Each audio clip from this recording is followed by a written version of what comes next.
Podcast Network Asia.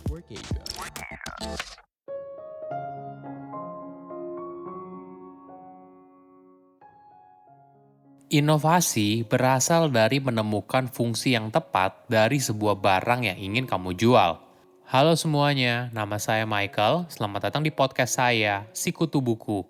Kali ini saya akan membahas kisah inspiratif dari Aaron Krause yang jadi miliarder berkat busa ajaib yang diberi nama Scrub Daddy. Dirinya tidak pernah menyangka kalau busa pembersih dapur merupakan penemuan terbaiknya. Menariknya lagi, busa ajaib ini bisa berubah teksturnya menjadi keras atau lembut tergantung temperatur air yang digunakan. Hingga akhirnya, hidupnya berubah menjadi miliarder berkat busa ajaib. Sebelum kita mulai, buat kalian yang mau support podcast ini agar terus berkarya, caranya gampang banget. Kalian cukup klik follow. Dukungan kalian membantu banget supaya kita bisa rutin posting dan bersama-sama belajar di podcast ini.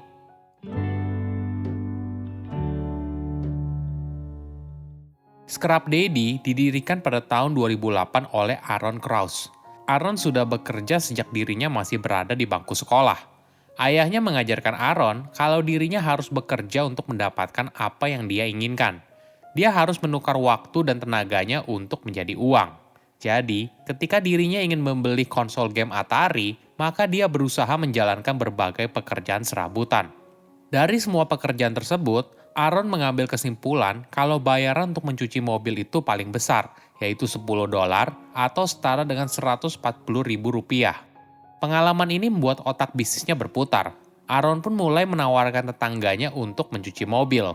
Hingga akhirnya, dia berhasil mengoperasikan bisnis cuci mobil dengan 300 klien.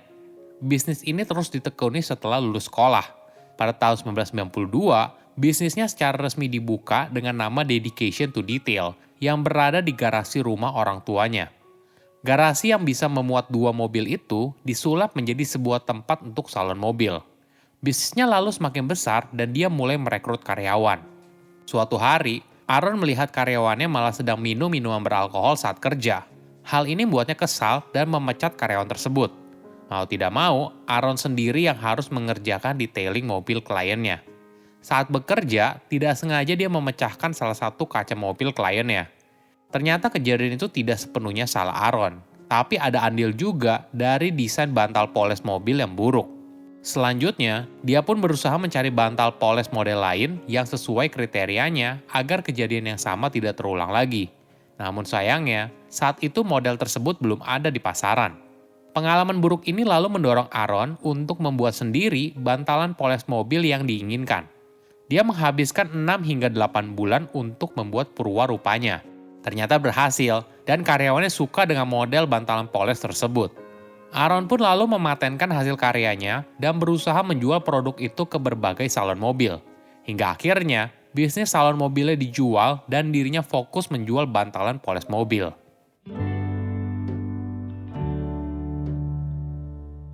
Pada tahun 2007, produk yang dijual oleh Aaron ternyata menarik minat dari perusahaan global manufaktur dan teknologi bernama 3M. Perusahaan ini menjual berbagai macam perlengkapan rumah tangga, kantor, dan sebagainya. 3M pun lalu membeli paten desain bantalan poles mobil Aaron dan berbagai penemuan lainnya. Saat itu, Scrub Daddy sudah ada, namun 3M menolak membelinya karena dianggap tidak punya prospek. Selama 3 tahun kemudian, Scrub Daddy masih dianggap sebagai produk yang prospeknya kurang cerah. Maklum saja, di tahap awal, Scrub Daddy diciptakan untuk membersihkan tangan kotor para mekanik. Produk ini lahir dari pengalaman Aaron sebagai pemilik bisnis cuci mobil, di mana kadang dirinya masih harus turun tangan mengerjakan mobil klien, tapi sehabis itu kembali ke depan komputer untuk mengurus bisnisnya.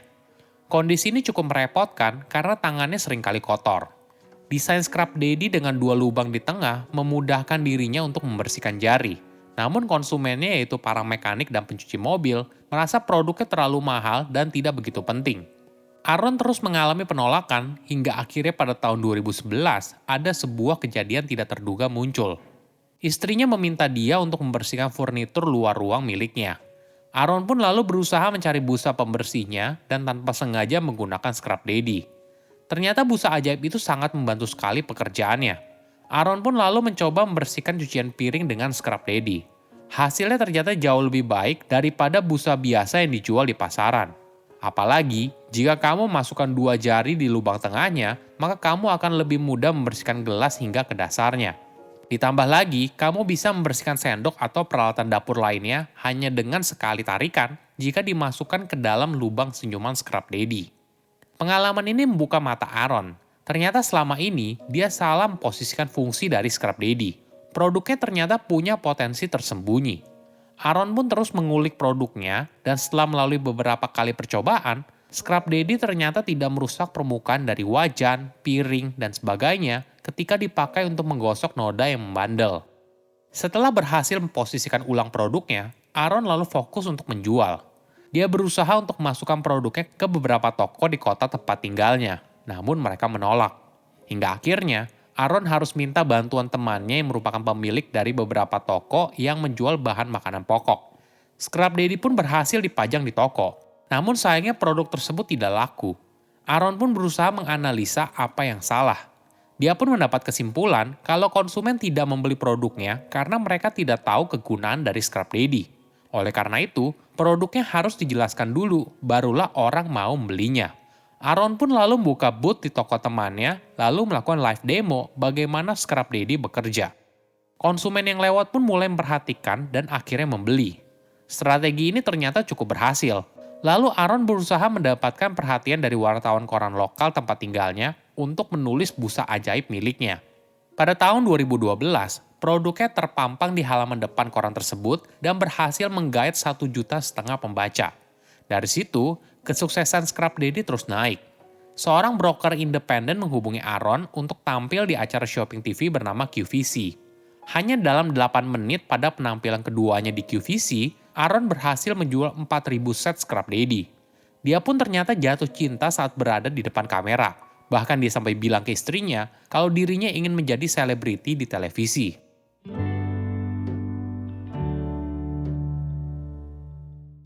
Jika kita bicara soal kesuksesan Scrub Daddy, mungkin kita juga harus bicara soal Shark Tank.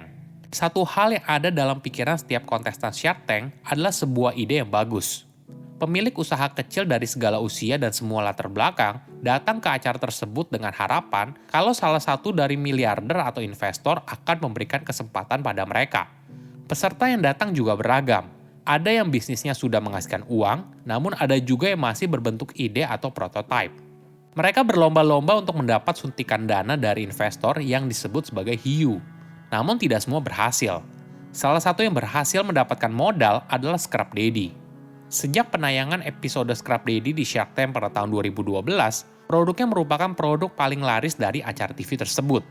Scrub Daddy sekarang telah dijual di berbagai negara di dunia.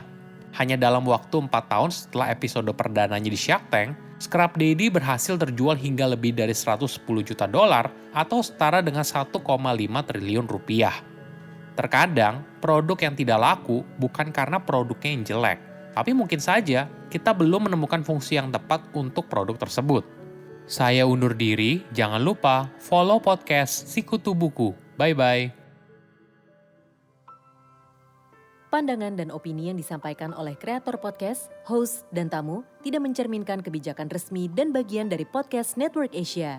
Setiap konten yang disampaikan mereka di dalam podcast adalah opini mereka sendiri dan tidak bermaksud untuk merugikan agama, grup etnik, perkumpulan, organisasi, perusahaan, perorangan, atau siapapun dan apapun.